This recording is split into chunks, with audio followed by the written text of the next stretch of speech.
नमस्कार। मैं हूं वाहिद नसीम और आप देख रहे हैं फोर्थ व्यू। हमारे साथ पावा साहब हैं, कानपुर से डॉक्टर साहब हैं। और आज हम बात करने वाले हैं अ, जमहूरियत पर।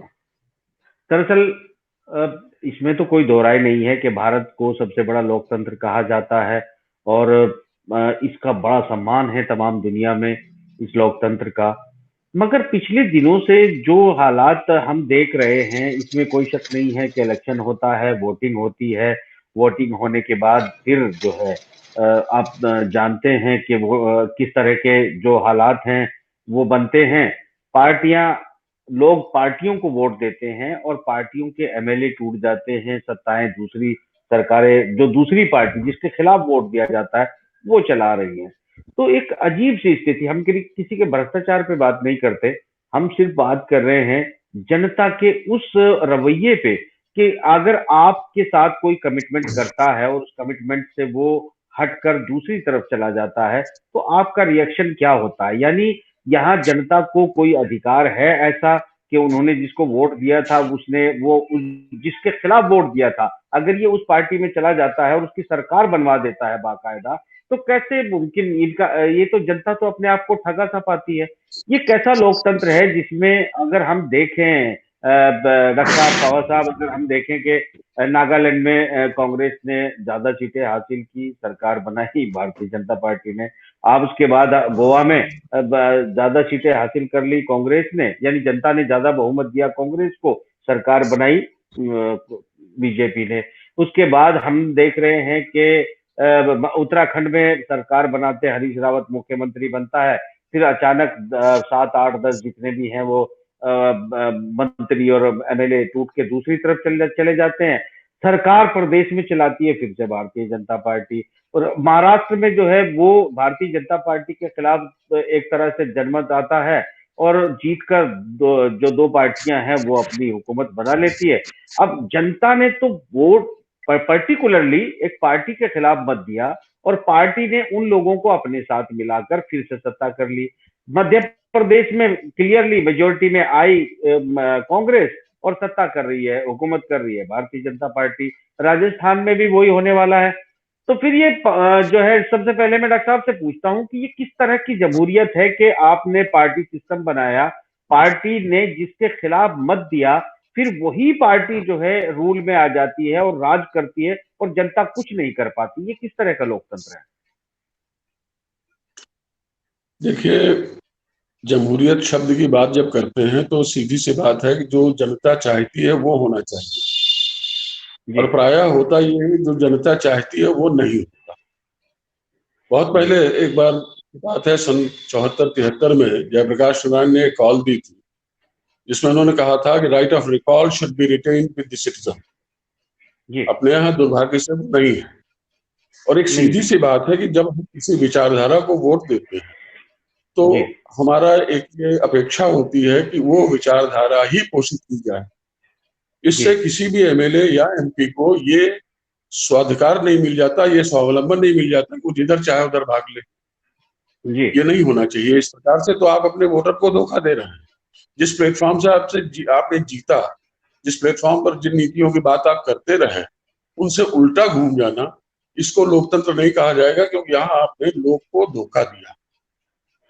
तो इसमें डॉक्टर मेरा ऐसा साहब मानना है। जी बिल्कुल आपका सही मानना है। मैं एक तो एमएलए ने धोखा दिया, दूसरी बात यह है कि जनता बिल्कुल इतनी इस लोकतंत्र में जहां जनता का राज है, जहां हम बात बात जी में जी किसी तरह का कोई ऐसी सूरत हाल भी पैदा नहीं करते हैं जिसमें ये माना जा सके कि भाई हम लोग जो है रेफरेंडम कराते हैं किसी बड़े फैसले पे, दोबारा रेफरेंडम जैसे दूसरी डेमोक्रेसी में होता है कि अगर देश के हित में कोई भी फैसला लिया जाता है तो उसमें एक बार हम्म, जो इलेक्टेड गवर्नमेंट होती है वो भी रेफरेंडम करा लेती है कि इस काम को किया जाए जी कि ना किया जाए, ताकि जनता की राय जी को जाना जा सके। मगर यहाँ जी तो जो एमएलए चुन के भेजे जाते हैं वो एमएलए बड़ी खुशी से वो दूसरी पार्टी में चले जाते हैं, यानी जिस पार्टी के खिलाफ वो चुनाव जीत के आते हैं उसी पार्टी में जाके उसकी सत्ता बनवाते हैं और जनता बिल्कुल असहाय नजर आती है। ये कैसा लोकतंत्र है? वही मैं कह रहा हूं कि लोकतंत्र यही धीरे धीरे समाप्त हो रहा है। जो लोग का अधिकार है उसको तो नष्ट कर दिया जाता है। दूसरी बात, रेफरेंडम वाला अपने यहाँ किसी प्रकार का संवैधानिक प्रोविजन नहीं है। अगर होता तो शायद स्थिति दूसरी होती। दूसरे, एक बार वोट देने के बाद वोटर असहाय और प्रतिनिधि निरंकुश, ये एक समीकरण चलने लगता है। तो इस ऐसा नहीं लोकतंत्र लगता? को आज भी आपकी नजर में डॉक्टर साहब जो है एक महान लोकतंत्र कहना चाहिए? लोकतंत्र तो इसलिए महान है कि लोकतंत्र संवैधानिक संविधान से हम कहते हैं कि हम लोकतंत्र हैं, लेकिन लोकतंत्र की सारी व्यवस्थाएं महान नहीं है। जी, ये तो तो मानना मैं पड़ेगा। आता हूँ डॉक्टर साहब आपके साथ, मैं आता हूँ डॉक्टर साहब आपके पास। जी, पावा साहब, जो हालात आप देख रहे हैं, इन हालात पर आपको क्या लगता है कि ये सही लोकतंत्र है और सही सत्ताएं जो है वो हुकूमत कर रही हैं? देखिए, ऐसा है कि मैं तो स्वभाव से ही नकारात्मक हूँ और मेरे स्वभाव में, आदत में या प्रशिक्षण में ही सिर्फ शक और संदेह करने का सबसे पहला प्रावधान रखा गया है और मैं उसी प्रावधान को लेके आगे चलता हूँ। आप जिसको लोकतंत्र कह रहे हैं, खत्म क्यों हो रहा है? तो ऐसा तो नहीं है कि सरकार बनाने के बाद कोई भारतीय जनता पार्टी हमेशा के लिए निरंकुश हो जाएगी या सारी जीवन भर के लिए सत्ता पर काबिज हो जाएगी। ऐसा भी नहीं है कि अगर कांग्रेस बीजेपी के कुछ एमएलए तोड़कर अपनी सरकार बना लेती है तो उसके हाथ में एक निरंकुश सत्ता हमेशा के लिए मिल जाती है। मुझे लगता है कहीं ना कहीं जनता को यह आभास कराया जा रहा है कि हम जिस संसदीय प्रणाली को लेकर चले थे, जो ब्रिटिश की कॉपी थी 1947 में, आज वो उस आज के परिप्रेक्ष्य में वो उतना उपयोगी नहीं रही है। शायद कुछ ऐसी भी शक्तियां हों जो दूसरे देशों को चलाती हैं, वो ये सोच रही हों कि हम धीरे धीरे इस प्रणाली को खत्म कर दें। और जहां तक नहीं, आपकी बात जनता की है जी जी, देखिए और पहले इसकी रेफरेंडम बात की को है, क्लियर, जनता की भी आते हैं। पहले पावा साहब इसको क्लियर करिएगा। आज आपकी बात थोड़ी सी मेरी समझ में तो आ रही है, शायद दर्शकों की उतनी से समझ में ना आए। आप कहना क्या चाहते हैं? क्या आप ये कहना चाहते हैं कि जिस तरीके से यानी कि जनता जो है वो कांग्रेस या दूसरी पार्टियों को जिताती जाएगी और भारतीय जनता पार्टी उन पर किसी एमएलए को तोड़कर उन्हीं स्टेट पर उन्हीं की छाती पर राज करती जाएगी? इसका मतलब ये है कि इस लोकतंत्र का कोई महत्व नहीं है, आप वोट किसी को भी दे, राज तो भारतीय जनता पार्टी को ही करना है? क्या इस तरह की कोई बात कहना चाहते हैं आप? नहीं, आप उसके उसके लिए एक भारतीय जनता पार्टी का ही नाम क्यों लेते हैं? चीन में जी भी तो ऐसा है कि वहां एक ही पार्टी राज करती है। और उसके अलावा आप रूस में भी देख सकते हैं, जहां बहुदलीय लोकतंत्र की व्यवस्था लागू कर दी गई, लेकिन उसके बावजूद भी पुतिन को वहां की संसद ने अधिकार दे दिया है कि वो 2036 तक राष्ट्रपति बना रह सकता है और सारी एग्जीक्यूटिव पावर उसके हाथ में है। हमारे यहाँ अभी तक प्रधानमंत्री के हाथ में निरंकुश सत्ता नहीं है, यदि कानून के हिसाब से चले। देखिए, वैसे कब्जा करके चलें और पार्टियों का और सांसद लंबे हो जाएं, घुटने टेक दें, तो बात अलग होती है। लेकिन संविधान प्रधानमंत्री को भी निरंकुश सत्ता नहीं देता है, वो अपने कैबिनेट से, और कैबिनेट अपनी संसद से बंधी होती है। तो देखिए मैं इस सब को छोड़कर हो सकता है कुछ शक्तियां ये चाहती हों कि किसी एक ही व्यक्ति को निरंकुश सत्ता दे दी जाए, जिससे चेक एंड बैलेंस का सिस्टम ही खत्म हो। देखिए, आपको एक बात बताऊं कि चीन में भी एक कानून है, एक व्यवस्था है, एक पोलित ब्यूरो है, उसमें एक डेमोक्रेसी है। वो अपने तरीके से अपने कानून को फॉलो करते हैं। सिर्फ प्रधानमंत्री या वहां का प्रेसिडेंट जो चाहता है, ऐसा नहीं हो जाता है कि निरंकुश है और वो कुछ भी कर लेगा। और रूस में या अमेरिका में भी प्रेसिडेंट होते हैं जो बाकायदा वहां के निचले सदन, अपर सदन से बाकायदा, मैंने कहा कि बड़े फैसले होते हैं, तो उनमें यहां तक का प्रावधान है कि उनको जनता से बड़े फैसले लेते वक्त रेफरेंडम कराना पड़ता है। आप रूस की बात कर रहे हैं, एग्जाम्पल दे रहे हैं, तो रूस ने जब रूस का जहाज गिरा लिया, तो उसके बाद तुर्की पर हमला करें कि ना करें, पुतिन ने बाकायदा देश में रेफरेंडम कराया। 71% से जनता ने कहा नहीं करना चाहिए, तो पुतिन ने हमला नहीं किया। चीन के साथ अब जो इस वक्त बड़े सगीर से लेके साउथ चाइना सी से लेके गल्फ तक की जो स्थिति है, यहाँ चीन के साथ एक स्ट्रैटेजिक पार्टनरशिप के साथ शामिल होना चाहिए, नहीं होना चाहिए, इस पर रेफरेंडम कराया। तो जनता ने 72% से पुतिन को हाँ कहा कि हाँ, चीन के साथ हमको आगे बढ़ना है। तो रेफरेंडम छोटे छोटे फैसलों पर होता है, आप उनको डिक्टेटरशिप कह रहे हैं।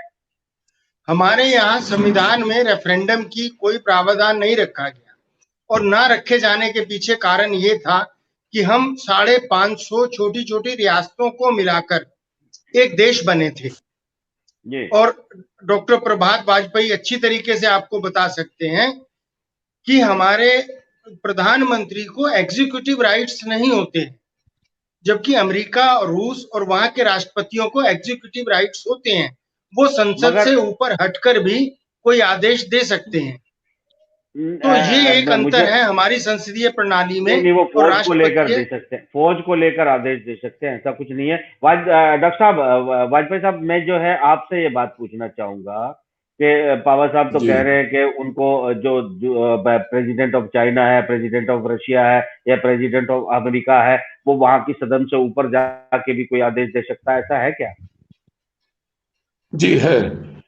बराक ओबामा साहब ने अपने कार्यकाल में कई एग्जीक्यूटिव ऑर्डर्स पास किए। नहीं, वो तो एग्जीक्यूटिव ऑर्डर तो प्रेसिडेंट होता है, तो एग्जीक्यूटिव ऑर्डर तो उसी को साइन करने होते हैं भाई। यहाँ पर क्योंकि प्रेसिडेंट से साइन कराए जाते हैं और प्रधानमंत्री एग्जीक्यूटिव ऑर्डर पास नहीं कर सकता, यहाँ का प्रधानमंत्री प्रेसिडेंट ही करता है, मगर प्रस्ताव सदन करता है। इसी को लोकतंत्र कहते हैं कि भाई तमाम जो लोक प्रतिनिधि थे वो चुन के आए, उन्होंने प्रस्ताव पारित किया और प्रेसिडेंट के पास भेज दिया, प्रेसिडेंट ने उसको साइन करते ही वो एग्जीक्यूटिव ऑर्डर हो गया। हाँ, लेकिन फिर भी अमेरिकन डेमोक्रेसी में इसीलिए कहा जाता है कि अमेरिकन प्रेसिडेंट संसार का सबसे शक्तिशाली आदमी है।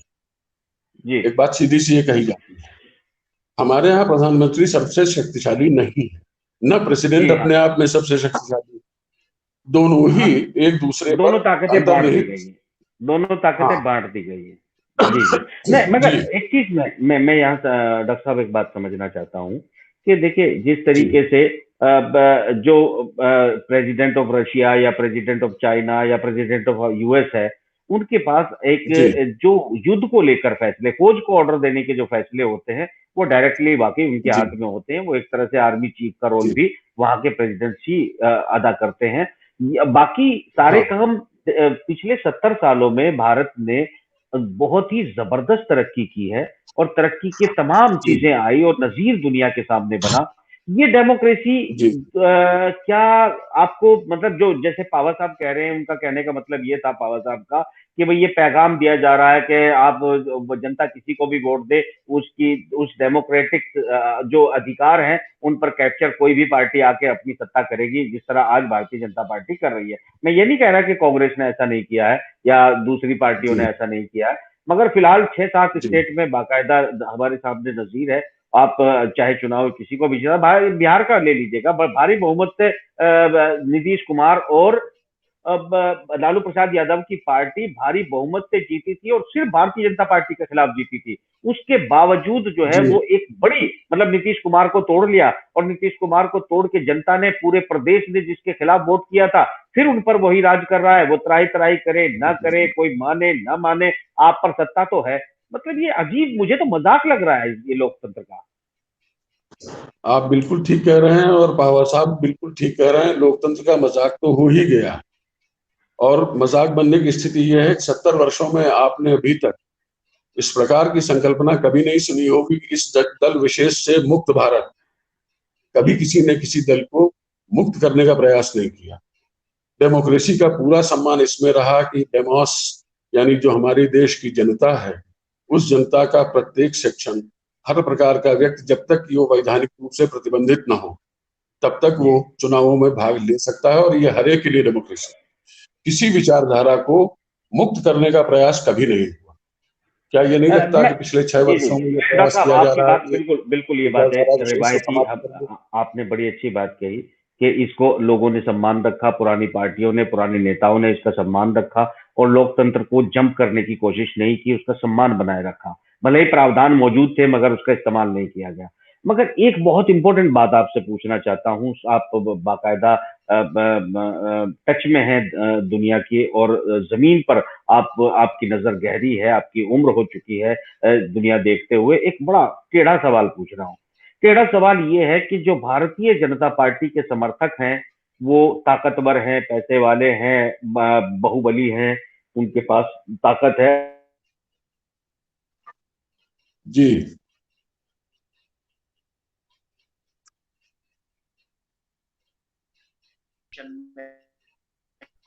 मैं दोबारा सवाल कट गया होगा, मैं दोबारा सवाल कर लेता हूँ। मैं ये मानता हूँ कि देखिए जो मौजूदा सत्ताधारी पार्टी है उसके पास दल बल है, और दल बल ताकत के साथ साथ उस पार्टी के पास जो है मतलब इतनी ताकत है कि अगर वो वायलेशन भी करे तो जो जनता है, जो समर्थक जनता है इस पार्टी की, और जो जो दलित कुचले और दूसरे पिछड़े लोग हैं, वो दूसरी पार्टियों के जो समर्थक हैं, उनमें इतनी ताकत नहीं है कि इस पार्टी के समर्थकों के साथ कोई मुकाबला कर सकें या कोई बात कर सकें या कोई आवाज भी अपनी बुलंद कर सकें। बिल्कुल खामोशी छाई है पूरी तरह, जनता का वोट ठग लिया गया, जिन्होंने वोट दिया था उनको उनके एमएलए चले गए हैं, जाते रहे हैं, जा रहे हैं, और वो जनता कुछ नहीं कर सकती, ना आवाज बुलंद कर सकती, ना कोर्ट में जा सकती, ना कहीं और जा सकती, मजबूर बिल्कुल लाचार नजर आती है। ऐसे में क्या आप कहना चाहेंगे? देखिए, ये लाचारी तो वास्तव में है और किसी प्रकार का वैधानिक समर्थन इस लाचारी से उबरने का नहीं है अभी तक। ना आपके पास राइट ऑफ रिकॉल है, ना आप डायरेक्ट रिप्रेजेंटेशन कोई कर सकते हैं, न सत्ता के खिलाफ आप जाकर के कोई ऐसी व्यवस्था कर सकते हैं कि जो आपके वो एमएलएज हैं या वो एमपीज हैं जो दल बदल कर लेते हैं उनको आप कुछ दंडित कर पाए। जनता के पास इस प्रकार के कोई अधिकार नहीं है। और ऐसी अवस्था में ये आज का जो आपका टॉपिक है कि लोकतंत्र वास्तव में संपूर्ण लोकतंत्र नहीं है, मेरा ख्याल है doctor Prabha should like to comment upon it. नहीं, आप बिल्कुल ठीक कह रहे हैं, संपूर्ण लोकतंत्र नहीं है, लेकिन संपूर्ण तो डॉक्टर साहब कुछ भी नहीं होता ईश्वर के अलावा। हाँ, माना यही जाता है कि संपूर्ण कुछ भी नहीं है। हाँ, हमें जो सुधार हम नहीं कर पाए, ये हमारा दुर्भाग्य रहा कि जिस वक्त में हमको अपने लोकतंत्र को मजबूत करना था, जिस वक्त में हमने इस तरीके की कल्पनाएं शायद हमारे संविधान बनाने वालों ने नहीं की थी कि हमारी नैतिकता इतने नीचे भी गिर सकती है कि हम अपनी ही जनता को, अपने ही वोटर को धता बताकर और अपनी पार्टी बदल लें, अपना कुछ कर लें। हाँ, अगर तब उन्होंने ऐसी कल्पनाएं की होती कि हम इतने नीचे तक हमारे राजनेता गिर सकते हैं, तो वो जरूर ऐसा कोई प्रावधान रखते कि जो अपनी जनता के साथ धोखा कभी ना कभी और संवैधानिक और कानूनी रूप से कोई कार्रवाई की जाएगी। हालांकि टीएन शेषन के समय में काफी कुछ सुधार हुए थे, और उन्हीं सुधारों का आप ये देख लें परिणाम कि आज हमें हमारे राजनेताओं के बारे में पता है कि वो कितने बड़े दुर्दांत अपराधी रहे हैं, चाहे कोई किसी बड़े प्रदेश का मुख्यमंत्री रहा हो या मंत्री पद पर रहा हो। इससे पहले ऐसा भी नहीं होता था संविधान में, और टोटल हमारी चुनावी प्रक्रिया में कहीं ना कहीं हमें गुंजाइश लगती है अभी एक बदलाव होने की और एक कानूनन कुछ चेंज होने की। लेकिन फिर प्रश्न वही उठ जाता है कि हमारा प्रधानमंत्री निरंकुश तो नहीं है संवैधानिक शक्तियों के हिसाब से। फिर कैसे इतनी पावर आ जाती है, चाहे वो 1975 में मिसेस गांधी के पास आई हो या आज जैसा कि बताया जा रहा है कि प्रधानमंत्री जी अपने ही स्तर पर कुछ भी निर्णय ले लेते हैं। तो ये कहीं ना कहीं आपको नहीं लगता कि संविधान में एक लूप होल रह गया था? ये बहुत बड़ा लूप होल रह गया है, और इस प्रकार के जो कार्य होते हैं उनके पीछे जो मानसिकता काम करती है। अभी कुछ दिन पहले टीवी पे एक प्रोग्राम आ रहा था, लोकसभा से सीधा प्रसारण था।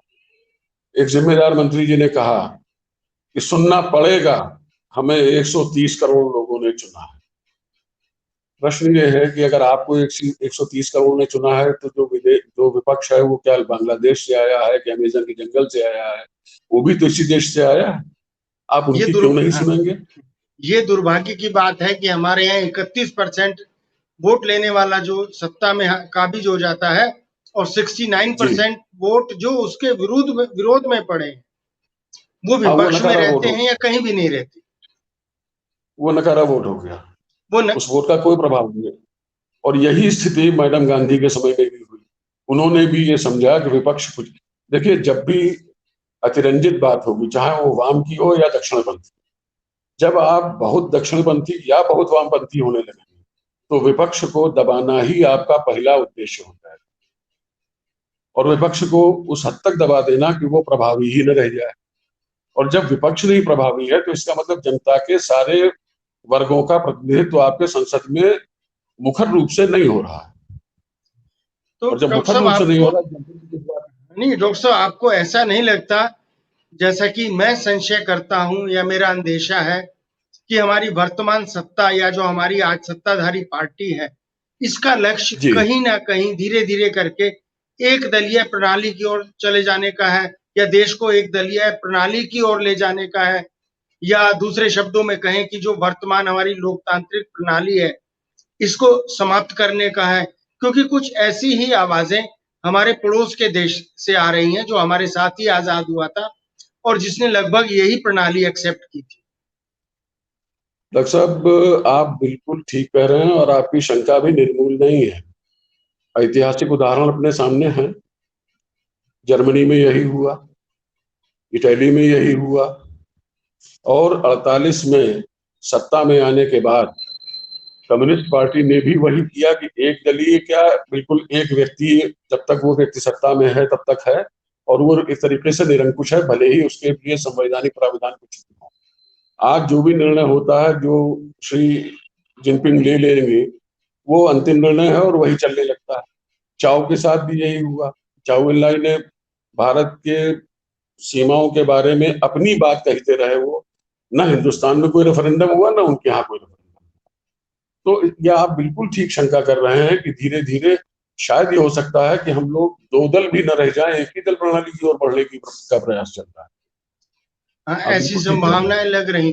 देखिए, कम्युनिस्ट पार्टी तो मानती ही है, शुरू से यही मानती है कि उनका एक दलीय है, उनका जो संविधान है या जो उनका विचारधारा है तो वो डॉक्टर साहब उसी के हिसाब से एक मॉडल आ गया ना सामने के, इसी तरह का मॉडल हम दक्षिणपंथ में फॉलो कर सकते हैं। लेकिन ऐसा भारत में ये मॉडल एक सामने है। नहीं सर, कर सकते हैं, बिल्कुल हम उस चीज को नहीं मानते हैं। हम मनुस्मृति के मानने वाले देश में रहते हैं, लेकिन सर जहां भारत बहुदलीय है, बहुसंस्कृतियों वाला देश है, हमारे यहाँ जी हर 20 कोस के बाद तो भगवान बदल जाता है। हाँ और अगर दो दिन दुकान में अच्छे ग्राहक ना आए तो हम देवता की मूर्ति बदल देते हैं। तो क्या आपको जी ऐसा जी नहीं लगता सर डॉक्टर कि साहब से ऐसी कोई डॉक्टर साहब से और आपसे जो है बातचीत जारी रहेगी। ये तकनीकी खराबी की वजह से मुझे प्रोग्राम को यहीं रोकना पड़ेगा। मैं कल का बिल्कुल 5 बजे का समय लेना चाहूंगा। बात अधूरी रह गई है, सिस्टमेटिकली बात करेंगे, थोड़ी तकनीकी खराबी की वजह से प्रोग्राम को यहीं रोकना पड़ रहा है। हम इंशाल्लाह कल फिर इसी मुद्दे पर बात करेंगे और तफसील से बात करेंगे। माजरत के साथ दर्शकों से भी और आपसे भी माफी मांगता हूँ कि कुछ तकनीकी खराबी की वजह से हम प्रोग्राम को, शुक्रिया। साहब, खुदा हाफिज, शब खैर।